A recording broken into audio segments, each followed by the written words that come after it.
Hello, golf friends. Gary Bates here from the Gary Bates Golf Academy. Thank you for joining us for Tour Swing Tuesday.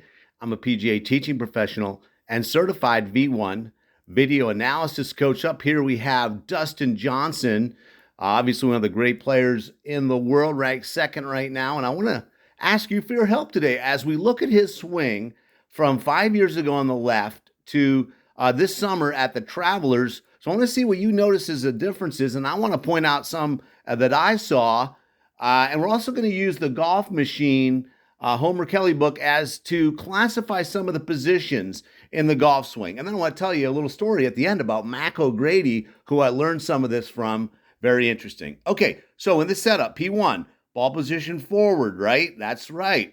And maybe a little wider stance on the right. Now, he has a driver there as compared to a fairway would, but nonetheless, about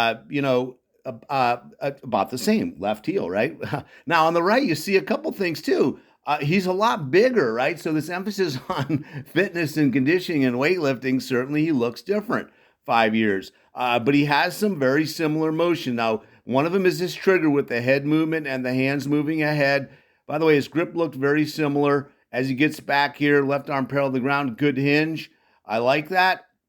Over on the right, there's that head movement. There's that kind of hand movement. A little trigger. That's good for your golf swing. Having a little trigger is a good way to get the club away. You're going to see him, get very rotary here, right? That's a fundamental of the Golf Machine book. Getting to the top right here, P4, and he's going to be very rotary, right? So a little beyond parallel. Maybe head down a little bit. And maybe you'll see over here in this position, maybe he's a little more into his right side, right? Maybe his head a little more away from the target. And I think that's just fine. I think there can be some load up into the right side. You can see his left hip there on the right has moved away from that line. And so that's just perfectly fine, especially with the driver. Okay, now moving into his left side. And by the way, this is key. And I have a student, he likes to say this. He likes to say, I got to keep my head in the cylinder, right, coach? And I said, yes, John, that's exactly right. Because think about it. If you move your head 1 inch, that moves your left shoulder 1 inch, that moves your left hand 1 inch, and that moves the club 1 inch. And guess what? You hit 1 inch behind an iron, that's going to be a fat shot, no good. So stay centered. Very important. I have some drills that can help you with that when you come for a lesson. Okay, moving into this left side. So really driving into that left side, that kinetic motion, right? Moving into the left and getting into impact right here, what we call P7. And maybe you'll see a little bit difference here. What do you think?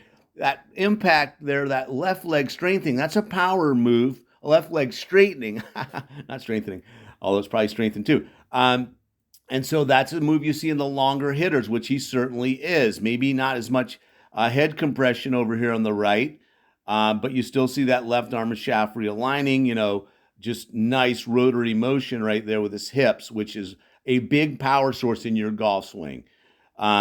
Into the follow through, good extension right here. And then you're going to maybe see a little bit of difference here in P10.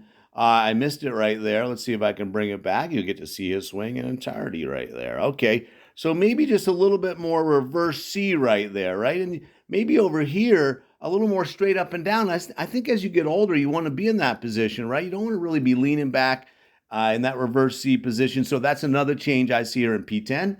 So that's Dustin Johnson 5 years ago. And today, hey, what do you think? I'd love to hear from you. I always appreciate your comments and your questions. Lets me know that you're engaged, that these videos are helping you. And hey, more information, Gary Bates Golf Academy over there on Facebook. You can learn how to do a video just like this, where I take your swing and I do video analysis with voiceover. Love to do that for you. Also, if you're on YouTube, thanks for subscribing. Thanks for joining the community. It's really growing. I appreciate your support. Thanks for your thumbs up and your things like that. You know what they are. And also, just real quick, I learned a lot of this from Mac O'Grady. I met him many years ago and actually caddied for him. And he used this system. And he also would have me write in the book, the yards book, his rotational speeds. Like he could go, that's a 0.7 rotational speed with a 6-iron. Boy, he took golf to a whole nother level, kind of like Bryson DeChambeau. So thanks for being with us. Look forward to seeing you next time on Tour Swing Tuesday. Take care and bye for now.